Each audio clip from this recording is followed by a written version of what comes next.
matam duki sarkar chief minister biren ki mathak ta oiro BJP ki mathak ta oro moi sawba amadil adum leiye ba nungai te ba because Manipur wari state root phang badagi ngasi phawa sida handak ki tam dune ba chu champur Manipur south kambuna south district kambuna mantri phang da se handak khatang ne ko adu moi ki grievances ama leije adu su ama taruk manung sida ama se soidana adu mantri phang thu e hai ba se moi ki aspiration ama ne ba ko adu phang hodre kari gi no hai tar adu gumba gi di hard and fast rule leite ko piga do buni hai ba di leite ba piroi do buni hai ba su leite ba adu gi arrangement matam gi sarkar gi arrangement gi matung ine moi phangdre adu gi maram oiduna sigi taruk manung sida ama se ferzol se it's more ngasi hobodagi ngasi phawada kari ba mi yenga de mar tribe community de gi ne ba kaidongai da kuki oida ba mar gi community de gi ne ba 55 te paimuk se mar gi reserve quota gumba gi type ne ba tribal manung de su advain to duna ahum mari se zomi gi kangbu gi ne ba ama se kuki subscriber maro in ama haibadi saikot constituency hai tare matam dugi tien hauki yam kuina karame adu matung da jik paulen lal ne ma so kuki ne ba ko hana sigi zomi se mari edum kai mar amaga kuki ama oiram bane ba hana kidi handa ki tam sida khetang khet na ba lakpa hena ba haibadi hinglip da su kuki ama kara e ba hana di manga vai phe dum kai vai phe ne kai dongai da kuki ne moi zomi da chinge ba ko singat da su zomi dum kai ba handak sina KP da ama kai ba singat ga hinglip ga saikot se ahum se kuki kare ba handak ki tam sida hai tare tara manung sida tarup cho champu tarup manung sida ahum se kuki ki subscriber kare ba ko advain to du na ani se kaino kare zomi paite amaga wifi cho champur gidu hana Lamjathang karamba gi zana phongdok piki bo wafam oibani na ozana sigi matang da kari maram dagi hari bo wafam se phongdorok pan habegi kitang elaborate tawiyo za hamba yon Manipur Legislative Assembly gi kaino gi manung chan ba sida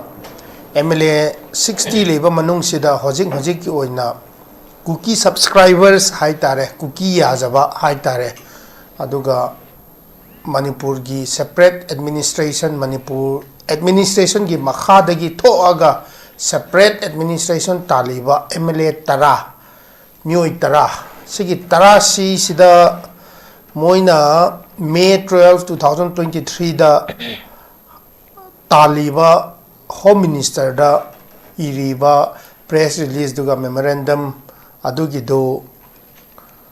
makhata na moina parsu fazana toge hai taradi Manipur Legislative Assembly gida hanjiningai mathau tadre ba to godobu last 2.5 years sigi manung sida Legislative Assembly bu hingna ma hoina sigi MLA mioi tara sina thadok tabagi maram oiduna hojik lebiri ba 10 MLA sing se yamna moi gi separate administration taliba se yamna doubtful lejai ba adu makhata na hojik ki 10 MLAs gi marak sida hojik BJP na maximum absolute majority leina kari gumba sarkar form toge hai taradi president rule gi after 6 months plus 6 months 1 year gi matungida president rule se lotho aga popular government reinstate to ge hai taradi moina condition ama thamaba adugi condition du karino hai taradi hojiki 10 MLAs kuki jos aduga zomi ga mar MLA sigi manung sei seda moi tara se halakpa ngamdraba Chimerong gi Manipur Legislative Assembly da lakpa ngamdraba adu oi lakpa ngamdraba taradi sarkar se moi hai taradi karigumba BJP na adugumba condition thamaba ado oi taradi sarkar de semba ngamoi ba adugi maram duna moi se chief minister phau offer to raba taraba su BJP na sarkar semna na bagi damakta moi se lakpa ngamdo mande lakpa ngamoi haiba se egi wahai ne maram di sarkar semba sibu 10 MLAs yaud bagi maram oiduna sarkar se thugaibra or matam du chief minister leader of the house do moi lakpangam de bagi maram oiduna house chalai to bangam hai na ma resign to hibra ama adugi natabani na hojik su BJP na sarkar sem ge haira kansida moi mioi tara se yaudabagi maram oiduna aina BJP na sarkar sem bangam de hai tar di langani so adugi di mere excuse ama oigadra manipur praja mayam na khoi am tang tana ki se hai bagi amane ani subai sida hojiki chief minister karigumba pir aga or cabinet minister or deputy CM pir aga moise karigumba hojik imphal da wasak da laaga raj bhavan da or anywhere or house ki legislative assembly ki session sida pangthok kan sida moi karigumba attend to ba laaba ado ai taradi moina separate administration talibadu akhoi ngamjadre haina surrender to graba aduga chap managani ba adugi maramduna hek hobadagi akhoi se violence mayam heinous crime mayam rape murder atai mayam gi maram oiduna akhoi se justice se atokpa leite article 239A gi matungina separate administration creation of union territory Pondicherry gi model sina rape murder atai mayam sing se laman khum ga dawne dunatana justice leite haina moina kanna mayam se inbanina hojik praja mayam sina kadai phau moi se chumbra haina yengba gi maram oiduna paklam do mande ba maram di moina machin thira aga preventive measure ama oina hai tare adugi matam duda peace appeal to ba mahut duda separate administration room da changrabani na hojik se karigumba hange hai taradi praja mayam sina sago do male ba noina nga lingei da peace oina appeal to raba tarabadi ekhoi di praja ni na yam saubani na praja saw raba tarabasu noi luchingba ama oina MLA ama oina noina fazana ekhoi bu thembiraga khanaba mayam do khambiramba taradi media suk yamna siroi haiba gi question su mayamna adum hangdaba nate adum hangaga leyeba so hojiki at this point in time hojiki juncture sida eina egi wakhandadi lakado mande adugi maramduna karigumba lakpa taradi moise mayum se mai thagadra or betrayal ne haigadra traitor ne haigadra adugumba legadoba maramdi mogi pukchel sing daba ama as a leader as a elected member moina pukchel sing daba gi ama lebadi maramduna aina thajadaba gi maram oiduna moise even chief minister phau leader of the legislative assembly phau piraba taraba su moide hangadoba lakadoba hojik se imphal da laga wasak aga moise constitutional duties pangthok pangam do mante haibese eina advain thamjage okay bagi separate administration manipur gi integrity state machet tana thugaina bagi demand amakhak toraga leibani na hojik se government formation da makoi se akoi gi leader gi form se pi taraga so makoi se lakpang moi asagi assembly mi form yawbang moi habai form duni lawmaker oriba duga law implement tawgadaba singjuna magi responsibilities e mapung fana lorok tabaduna ngasigi asugumba fivam se yorak pani habida so masi haiman bathu oina khanje aduga manipur gi lairiba constitution constitution chu phajana ngalak tabaduna maram or kana manipur gi masigi crisis manipur da thoklaiba conflict se tolpa yabagi maram su sound legadoribani adubu hana government lerambadu da manipur gi lairiba issue manipur gi conflict se ngak pangam dabaduna maram or kanda president's role chalaraga legibani adubu president's role da so muk miyamna thazaba thamuba expect toruba habetare madusu muk onthorok ta habetare khoi president's role la amatung da national highway sing chapang amalagani hojiki ladiba issue singse loishalagani ana khallu buda hoji president's role se 1 year complete faga doroba bawuda loishan bangam da bawji government fawuda khoi form to bangam da bagi pot amakak lapa majority laina adu itaragadi president rule dagi khoina expect to gudori bahanagi larba government adu hojiki lariba majority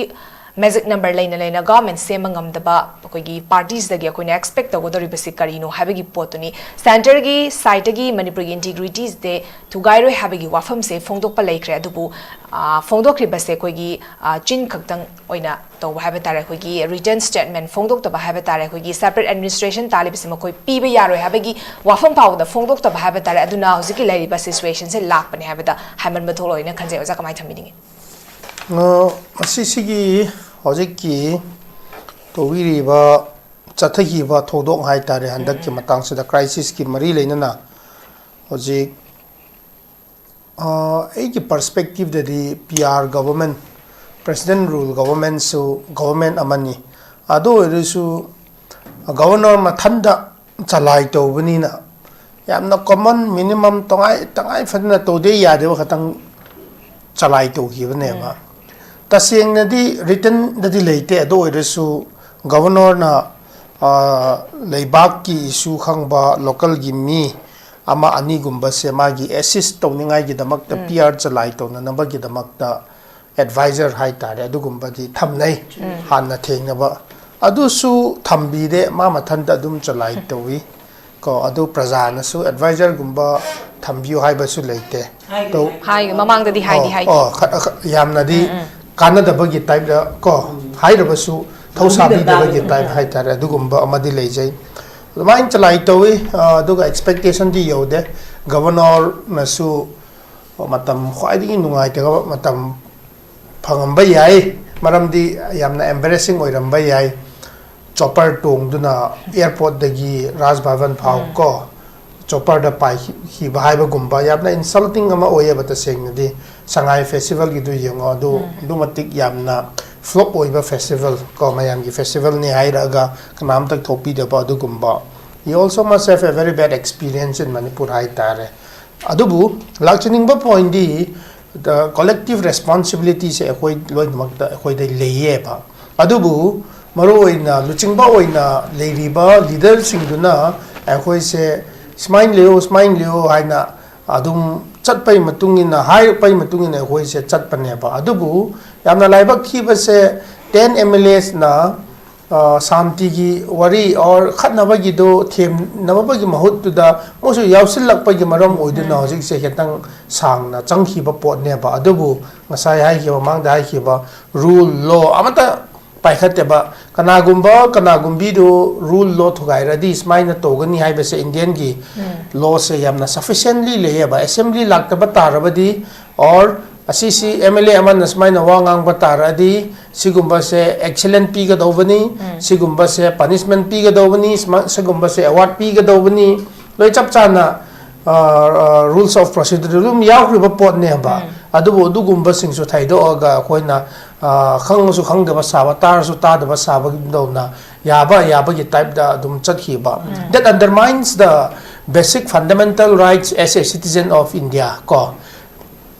अदुमाइन तौदुना आइना येंबा कानसिदा हजिक चथखिबा PR government से होय मोइसु Pelham हिरो खोइसु पेनदे अदुबु यानबा चतलो याम का हेना तोगुनु याम पाइरबसु अमना साउगनी अदुदा manage तौरो हाइना थारपो ओइरमगनी बा सो he is managing सो फार हजिक लेबा governor दुना मा अदुम manage तौरी हाइना इदी अदुम खंजै यामना हराउबसु लेते पेनदेबसु लेते अदुम मयामनसु अदुम चथरी को अदुबु स्वाइगी मतंग सिदा हजिकी 10 MLA सिंगी एनदी तसेंग हाइरदी 10 MLA सिंगजिदा बोल से लांगनिंगे बा मोइनने बा तसेंग हाइ तारदी मरमदी वरी सानबसु यादे शांति के वरी तोसे हाइसु यादे उनसे हाइसु यादे यादे बा अदुने बा प्रॉब्लम से हजिक से खतन से हाइसु यादे बा अदमाइन तोदुना हजिकी 10 MLA सिंग से जस्ट अमुक ओपन अप येंबा तारादी कमाइना तौबदगे हाइ तारादी एगी मिटिंगददी सिगी MLA तरा सिना हाइरि से सेपरेट एडमिनिस्ट्रेशन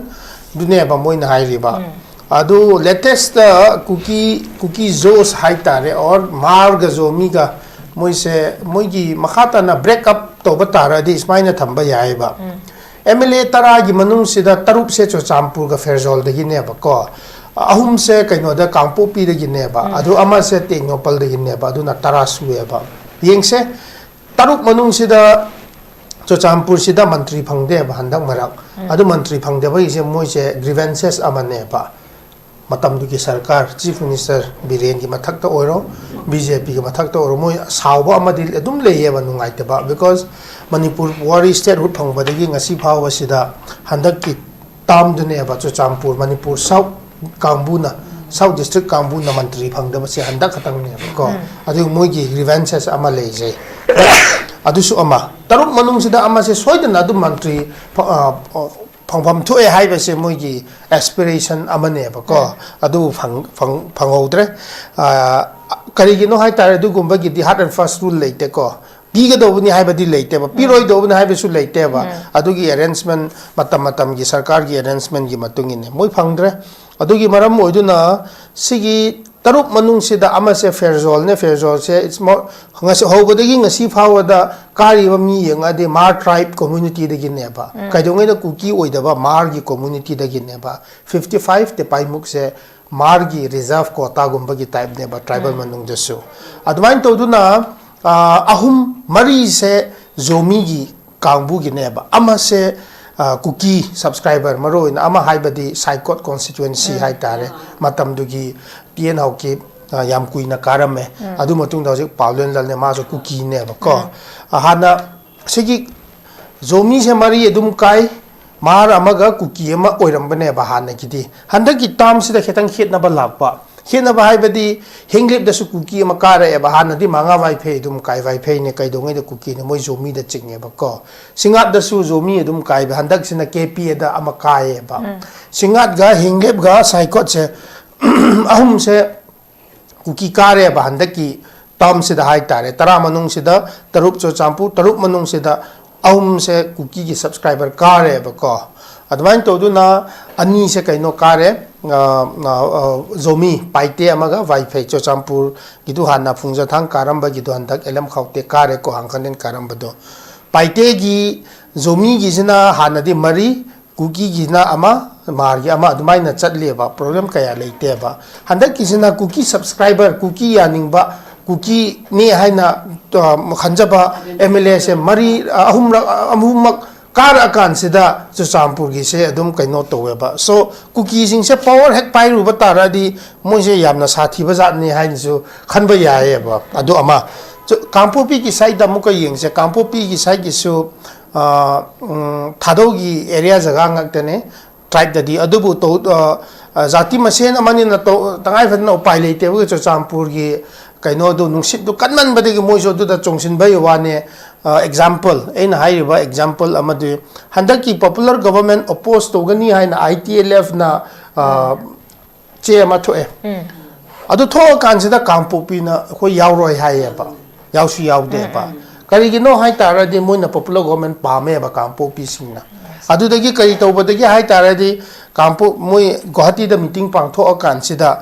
सिगी सोम साइ की पॉपुलर गवर्नमेंट की अगेंस्ट द वा अमता ngang प्ले कार्ड उब्रा लेतेबा कनाम ता ngang अदु कनाना सिलिनो भारत सरकार ना आईबी कांबु ना रोगा तोरा कांसिदा भारत सरकार ना इंडियन स्टेट ना कुकी सिंगु थेमा कांसिदा तोहंदबनेबा होय मेगी तालिबा सेपरेट अदु दादि ताउ कसु कायदे बट पॉपुलर गवर्नमेंट से अगेंस्ट तोगनु मरमदि रीइंस्टॉल तो देबा यादरे मरमदि कॉन्स्टिट्यूशन की मतुंगिना कंडीशन अनी पी अनी दि अमतक सु यादबनिना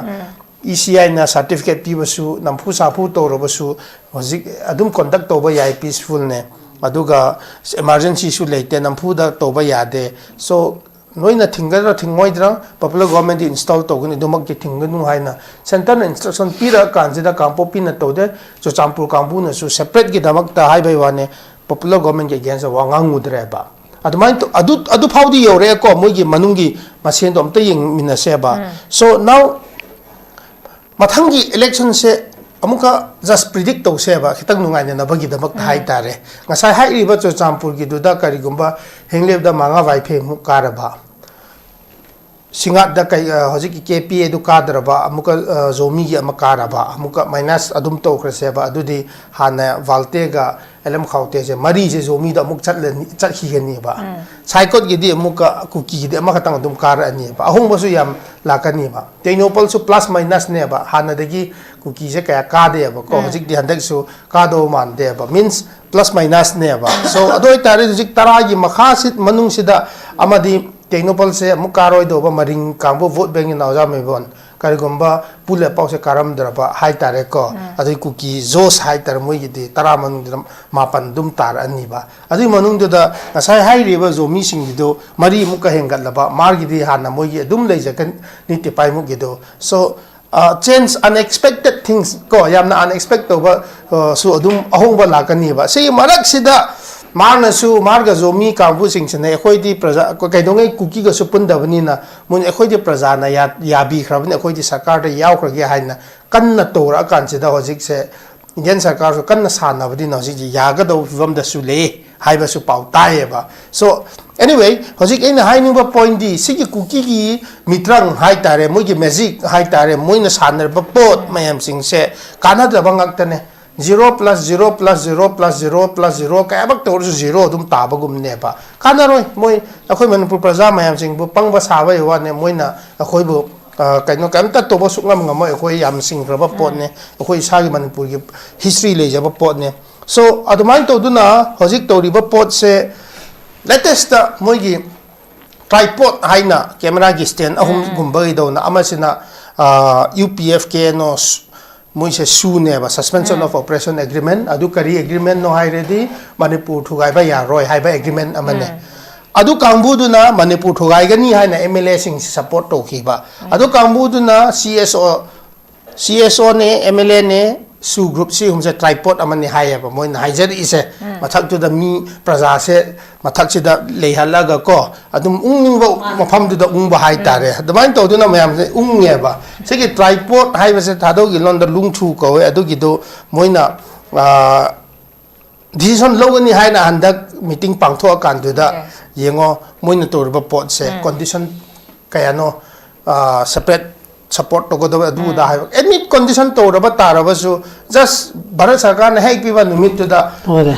ya roi ba du condition di suk to roi ba adu bu mayam mugi mayam sing se them na bu gi damak ta praja mayam na han ngi noi mayam yam waro rame adu da mayam hai man ba gi adu gi sentiment them na ba gi damak ta to jaba yo ne oi tho oi so the best thing is honesty later ba pukchin singba later ba leader luching ba ma oina pukchin singa do se phawdi yai ko se phawdi ngam me ko se phawdi ngam de makha ta na spine to ne si ni hai na hai ga do ba si saruk se suk lei later ba ado consider as a citizen Manipur gi citizen awa oina moi gi society gi modus operandi kamaina function to gi hai kanda akhoi na nei na ra consider hekta sawe ba maramdi moi se yaba mata later ba cookie chum thok ka do ba hai ba se Manipur machani hai taradi Indian machani hai taradi cookie thajaba mayam sing se adugi law ain gi matung na chatka do bunu adu gumba mat leite ba law ain gi mahut da moina no mega kare nung thanga thang puraga law du ga khatna gi hai bene physically adu da gi ne ba hojik yamna problem le ri se so now MLA tara se hoi moina su resign hojik phau to de ba gi maram di thaja da ba gi ne ba very clear Mune separate talibai badu khoi thajati hai ba gi clear ne badu adu gi maram du na Manipur gi administration ma khada power authority enjoy to du na ko mayam sing seng ngau hal li me hoji so people will give them a lesson mayam na lesson dum pi gani aidi yam na kari hai sera emotional oide matam giwane it's a matter of time matam giwane hoji adum tholakani so hojik lebiri ba Bharatiya Janata Party BJP na 10 MLAs du imfada lakpang ngamda bagi maram duna sakar form to bangam de hair tara di CD thajaba yaba pot nate CD aran ba oigani adugi mathak tu da leadership se noi ga yana da badu Biren ni na Biren se lotho ga mi to pa hap kani adu gi maram duna no yagadra haira basu asom sai na di amanta iya ba pot amuka leite moi gi condition di dunate tongan le hai ko adu aseng bagi pambra hai ba so muka oide ba adu gi moi lak patara di meitei sing na moi bu disturb to gani adu ki bagi ne hai bagi pot ra adu sunate Bharat Sarkar na Manipur government na moi bu safety and security pi bangam da bagi ne security noi pi bangam moi lakanu hai bagi ra adu sunachade ado ita kari lilano hojik tori pot se kari lilano hai taradi Indian state na Indian government na India se rule of law ne ba law gi matungi na ne ba ngasi prime minister president later basu che amada mahut adum singani ba che amada article 355 56 salai to raga president rule le ba che sina rule adum to ba rule du law du na run to gi ba po ne adoi taradi sigi Indian machani hai ri ba cookie thaja ba kangbu sing se kamai na India mi macha oi tare di Indian law rules je moi ngak pangam dabra si Indian government na chumthuk pangam de base Indian government gi soiba pot ne sidi kaya hai su kana roi adu dagi karigino hai tare praja mayam sing se ho je victim tare ba sidi fair oi de karma le isorna lamana dum kumbigani so whoever is responsible for this chaos hai tare du yam thuna solve to view Kuki ki marak sida anti peace le riba kambu kuki thaja ba sing se anti peace moi se yam violent oibani na ekhoi ki ko hai tara di adu gi maram ra problem se as kari guma hek pai khat adi moi no mai kap kani hai ba ki ba gi ra akhoi automatic son bra sarkar bo ko Indian yam na super power oi riba economic power le riba mari su riba economic power Indian super power bu world Indian state amasu ama oijai aduna kuki na hek adu pai ru batara adine mo amuka no mai kap khalakani haina adu ki ba gira koi mayam manipur praja mayam mo yamna 3 million population sing se wahali se kanara hai taredi mo son ba gine ba so it's time for people of Manipur to wake up ekoi hodo aga toriba lila se sini hai ba se chap chana khoi thengni minaba mathau tai adugi damak te khoi punba mathau tai sigi kuki gi mitrang adu ada sing se kaisu nate kaisu toba yaba pot nate khoi manpur praja mayamna hek punba nimin sida khoi push back to ra kan sida moi gi sanari ba religious card victim card adu ada card mayam sing se khoi na crush to ki gani age mind tham sage okay aza ko yam hazan tham mikre ko gi unity praja sing se unity oi ba makhak chang ha ba from dani azana thambi se ko gi Indian law India gi leriba law sing se indre habadi dum khang ga lerabani indriba law indriba kangbu se ko gi mapung fa na makhoi da lokhat fam tok pa action se lokhat pi da badu khakki ne koina sum action lokhat pi haraga su dum lauraga su lak pa se adu lokhat na dum lakraba matung da se 3 years complete fa ga dorabani manipur gi thoiba conflict se kuki hai ba public hai tare praja se define to ba mathau tai moi disu who are the cookie public hoji thingba thamba su moi gi internal problem ne ba moi gi internal problem mara moi ne koi wahal is se sidi yamna nongai jete so maru oina su group hai tare UPFK no na MLA su season na rakani ko som da instigate to rakani si hai ro hai maram di MLA ga su group UPFK no gi leader se tongan ne hai ba ya de ko adumai to duna CSO simsu amuka insin gani som side da praja se MLA ga CSO na inba matung na chat pane ba so hoji ki lady ba mayam sing se mo gi director se kaino kangbu ni na su leader ni na hoji su kangbu na hoji ID is a written assurance am appeal Manipur sarkar da yaw gi hai ta radi khoi separate administration se 2027 gi election gi mamang da khoi da PB gani hojik adu hojik install to go do ba Manipur government na su separate administration se athing ba thamde haina adu condition do pi bata ra di khoi to leri ba 10 MLA se Imphal da Manipur gi legislative assembly da pusin gi haibne ba Bharat sarkar na adu gumba ai ba pi ra basu moi pusin ba sing ba ngam gadra ngamoidra lakadra laoidra haibegi concept ne hojikti government of India ga kuki la hoba singi collaboration moi gi nexus ne moi gi partnership ne hai tare ko moi gi lila ne karam to na karmai na next few days mitra kun manung sila karmai na tholak kan hai bese Manipur praja na dum yeng ki gani adu yamna interesting oi gani Manipur se community gi ming se phajana chap cha na de ba ko 1956 da 29 ne adu matu no jig 34 ne 34 do da any cookie tribe gi category do ketang problem ne ba ko adu go thadou go cookie gi het na ba gi se ka kem leite chap ma nai adu Manipur da cookie leite ba Manipur da cookie hai ba furup leite ba loi na mak thadou oi ba yai paite oi ba yai tangkhul oi ba yai tribe gi community gi do tribe ne ba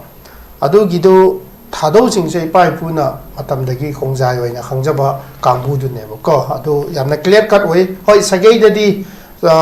guite haibe se zomi da paite da yaw basu lei aduga hangsing haibe se zo da leba su ya thadou leba su paite le ba sagai da di loi mak su na leba ni na oza me bon ketang problem le gani to do bu tribe di ani oi ba ya de ba THADOU already cookie oige haiba mi leba sidagi ne ba kangkong chai hali se THADOU su oiba cookie su oiba anila oiba si ne ba kangkong chai hali se adu digi ne ba list me yes. adu jai tanna ba hoje schedule tribe ki matungina community list manipur da kontra mari ne cookie naga mete manipur na te multi ethnic ki manipur ne aduga misidentification hai tare ai se mayam na cookie ni na khanba ai na so dum ya thokhi ba नानी दी cookie Naga conflict जसु अपोई से थादो सिंग से cookie हाय कसु काय हाय ना दुम लाइ थोकपा अदुगा cookie Zomi conflict जसु या कसु काय दे दा दुम कुकी होय गया दुम लाइ तो हदक मेते कुकी लागु अस दुम कसु काय दे दा कुकी होय गया है ना अदुदी कोई थादो ना यार रोय हदक की दी हेन मन खरे यारोय कुकी सिंग नोय लीला दु यारोय थादो ना यादे हायरा कांसिदा थौना लेने कोई थोला कांसिदा ने बाउजिक चप चाना थादो की मसिंग दुम ले मणिपुर दा थादो से येलो मी ने कुकी दी मणिपुर दा लेते थादो को कुकी की मिस आइडेंटिफिकेशन से ओजा मेबो ना आई मतुंगिना पुथोक पनुमित सिदा मणिपुर दा शांति